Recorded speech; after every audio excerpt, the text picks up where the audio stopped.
આમ જોઈ લે, આ ઈળું આવી ગઈ છે, આમ જો આની અંદર આ કાંઈ થાય એમ છે.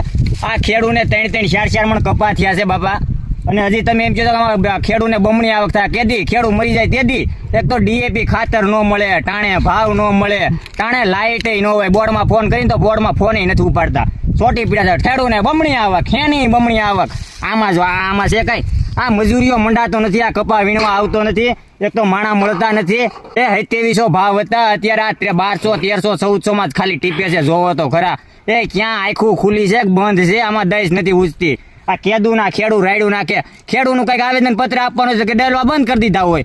હું આમાં ખેડૂ મરે, આ ખેડૂત તમારે હારે કઈક મતબત જોતા ડોર ટુ ડોર આવે આમ કે અમે ભાઈ મત આપજો, આમ કરીને ઉભા હોય, આમ બાપી લ્યો અમને મત આપજો. અને મત મળીને જીતી જાય ને તે તો મોઢું ફેરવી જાય, જેમ અમારો સાહેબ બની ગયો એમ. કોડાઓ અમે તમને મત આપ્યા છે, અમારી હમું જોવો, હવે કઈક અમારી હમું જોવો. સહાય ન આપો તો કાંઈ નહીં, પણ ભાવ તો આપો.